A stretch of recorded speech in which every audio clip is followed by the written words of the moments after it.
This is the plaintiff, Nancy Ojakian. She says she hired the defendant to replace 14 large window screens in her porch. And once they were installed, they all blew off the house. The louse said she would fix them. No one ever showed up. And she's as feisty as they come and is suing this unscrupulous businesswoman for the $2,000 she paid her.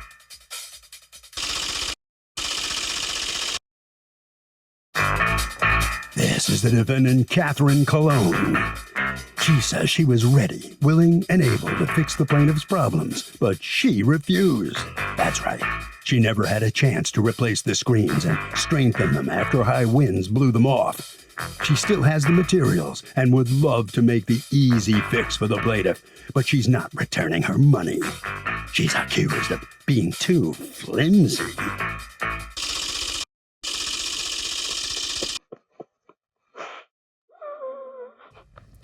All parties, please raise your right hands. Welcome back to the People's Court. Next case on the docket, the plaintiff says she was ripped off by the defendant because the defendant did a terrible job installing screens and windows in her house. It's the case of taking a screenshot. Thank you, Douglas. You're welcome. Okay, Ms. Ojakian, you are suing Ms. Susie and her home improvement company for $2,000 that you paid them because the job they did was terrible, according to you. Tell me what happened. Yes. I live in a building with 40 condo units. And in the spring, the board members noticed that some of the screens were missing and people were not replacing them. So they said they had to replace them by a certain date or be fined. Now, my screens were okay. I had 3 or 4 holes in them, but I covered them with Scotch tape. And I thought, well, it's pretty old. I'll get mine done too. Now, we have a young couple who moved here 3 years ago. And to me, anybody under 70 is young. So, Me too. What a coincidence. May I ask you, Ms. Ojakian, only because you mentioned it in the complaint, I just feel like America has to know, how old are you? I'm 90. Oh, wow. Wow, That's just crazy. it looks great. That's just crazy. Please, Yeah. Lord, let me look like her when I'm 90. All right. So what happens? You hire them to replace all of them? No. Now, this young couple, Okay, the young couple. very helpful to us. Okay. So her name is Shell. Okay. She said, I'll look around for somebody to do them for you. Okay. So she found a man through the recommendation of somebody had used him on the board. So she thought that's pretty good. So she signed him up to come for a meeting. Well, the first meeting, June 22nd, he blew me off. He didn't show up. July 2nd, he came. That was the date he walked in, gave me a beautiful folder. This man does everything under the sun, everything. But it makes me nervous because when I was a kid, I knew jack of all trades, master of none. Uh-huh. So anyway, I asked her to help me, and she did. She took So over wait, the because fellow who went to your house, does that have anything to do with her company or not really? that was Mr. Susie. Oh, it was came to Mr. my Susie. house. Okay, great. Mr. Susie came to my right. house. And so that day, I gave him a check for a deposit of $1,000. Uh-huh. And then we set up a date for him to complete the job before the 29th of July. In the meantime, the day before my birthday, and I only bring this up for a fact that I became legally blind. And so I couldn't use my computer anymore, my cell phone, nothing. So most of the contacts have been with Shell, through the phone, through messages, through texts. So out of 6 or 7 appointments set up, he blew us off on all of them. So halfway through, I became very unhappy, and I decided to call him myself. I picked up the phone, I called him, I said, Mr. Susie, this is Nancy Ojakian, I had a contract with you. I said, you know, you're French and I'm French. And in my 90 years of living, I said, all the French people I've known are hard workers and honest, and I'm sorry, but you qualify for neither one. And he still came over? And then I hung up. Okay, but how do you... He did not show up until August the 6th to do the job. All right. So anyway, I had an appointment. So Shell had my keys. I wrote out a check for the balance. I signed it, dated it, gave it to Shell. When it came time for me to leave, Shell came up to stay in the place. When I came home, there was a group of people having a little party out. Can you hold on one second? Before we get to when you came home, can I talk to Shell a second? Is Shell with you? Yes. All right. Hi, Shell. How you doing? Hi. What's your last name? Peretta. Okay. Can we swear her in, please? Absolutely. Can I get you to raise your right hand, please? Do you solemnly swear to tell the truth, the whole truth, and nothing but the truth, so help you God? Yes. Thank you. Okay. So are you a neighbor? Is that it? Yes. And you kind of just help out because you're a sweet thing? You know, she's put her time in. The least I can do is help her now. Yeah. All right. So what happens, though? Because you stay and they finish the job and you do give them the other check. So did it look like it was okay to you at the time? While it was happening, I was not pleased. When you put screening in, it should be like taut. And the screen was moving. And so I had them replace 3 of the ones that they did and do it again because it was way too loose. And they did.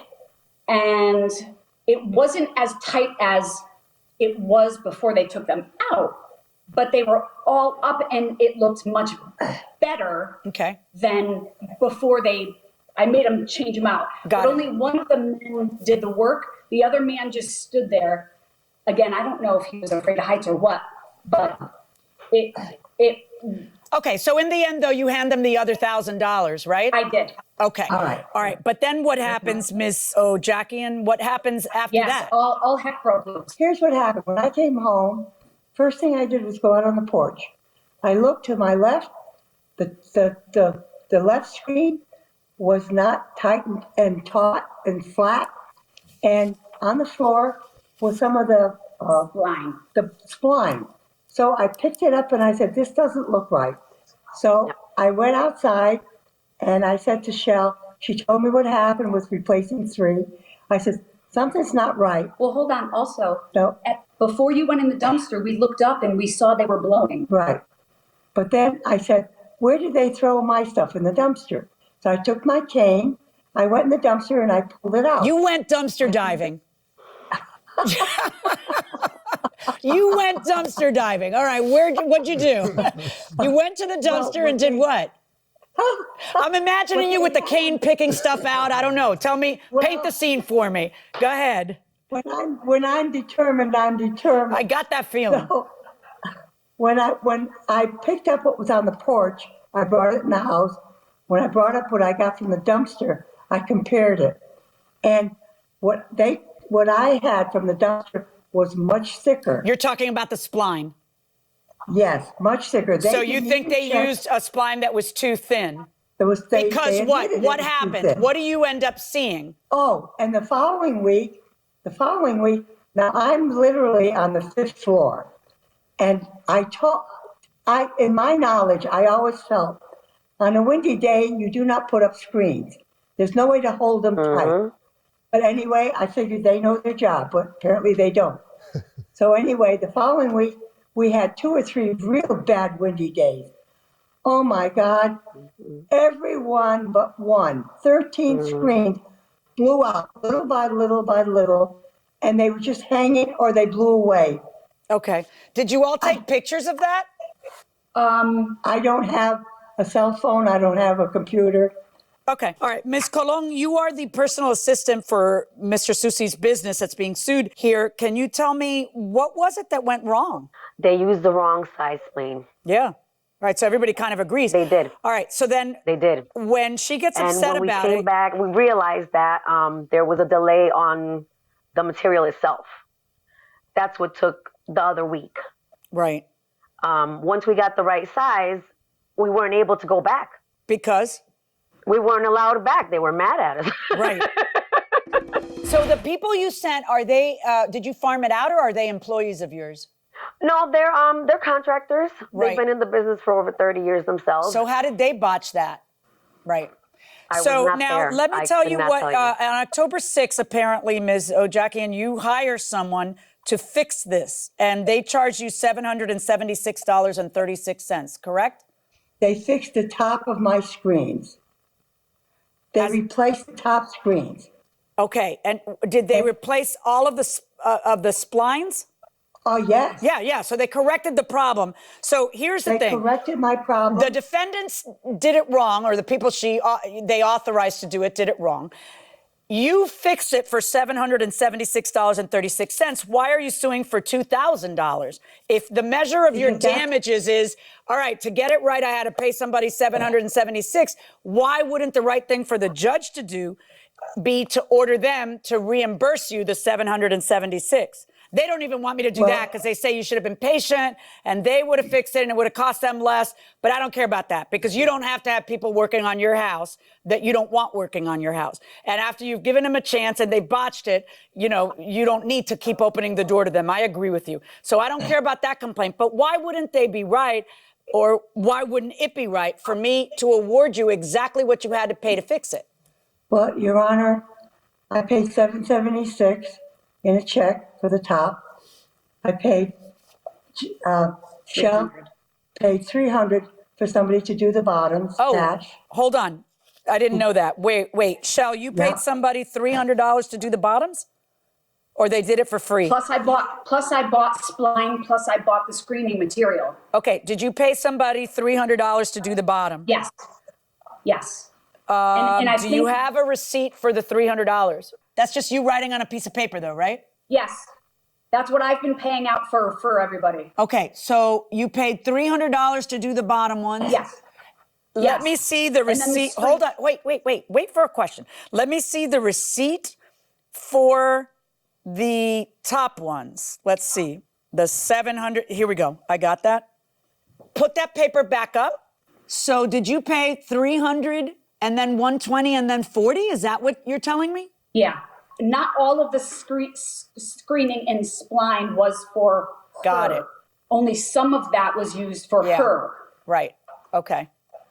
What about of the 300? Was it 300 for just her screens? Just the bottoms to be done. The bottoms of her screens. The 300 was just for her. I got it. But Your Honor? Yeah. You know what they put me through? I know. From June 22nd until now, and I'm a very patient person. Why did it take so long from June 22nd to August something for you guys to get out there and do the job? I have written down here that we would start the plans on the 27th. But did you? It says there. That's her point. She's complaining because you guys didn't come on the 27th. You didn't come until August. It was raining. Okay. It was thunderstorm. They didn't come that whole week. I have the weather paper here as well. Okay, everybody stop. So from what I can see then, we've got $776.36 for the top screens. We have $300 for the bottom screens. And then we have a portion of the 160, so let's say it's half of that, so that's 80 for the supplies. And that gives me a grand total of $1,156.36, which was expended in order to correct the problem.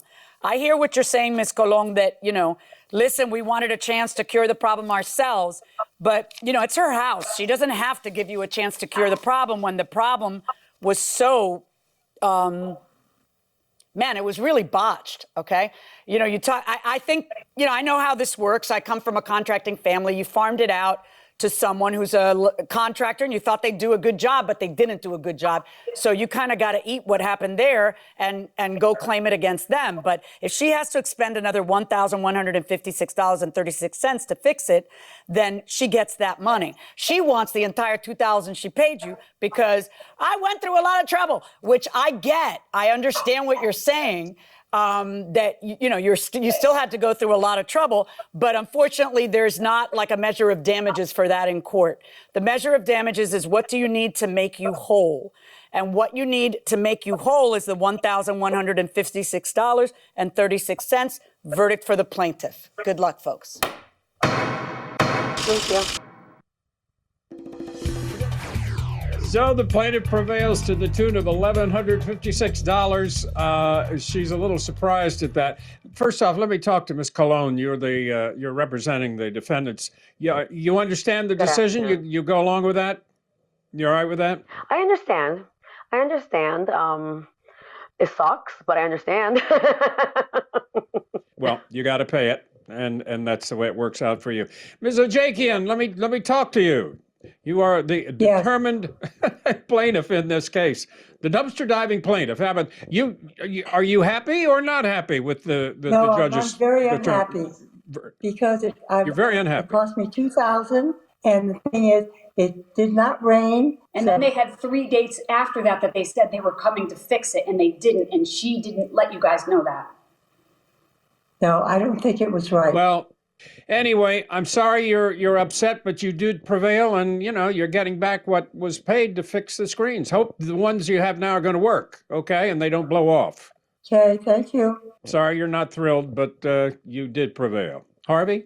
Okay, Doug, so here's the deal in this case. So the judge said 2 months is just too long, and that makes sense. And if you want to wait 2 months beyond what was supposed to be done, well, then you can do that. There is a solution. And the solution is this. If you really want things done on time, when you're hiring somebody, you write those magic words in the contract. Time is of the essence. Those words mean something. It means that you mean business. And the judge will look at that, and that means that the other person has to get the job done on time or else. My daughter had emergency delivery and suffered a tear, and the hospital didn't stitch or closed. Is this a hospital negligence case?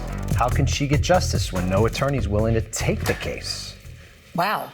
We're talking about a tear during delivery. Right, which is pretty not uncommon, No, right? it's very common. Okay. Especially a first-time delivery. Right. I suppose that the answer to that is it depends on whether the standard in medical practice would be that a tear of that size on that person should have been stitched, I guess. Right.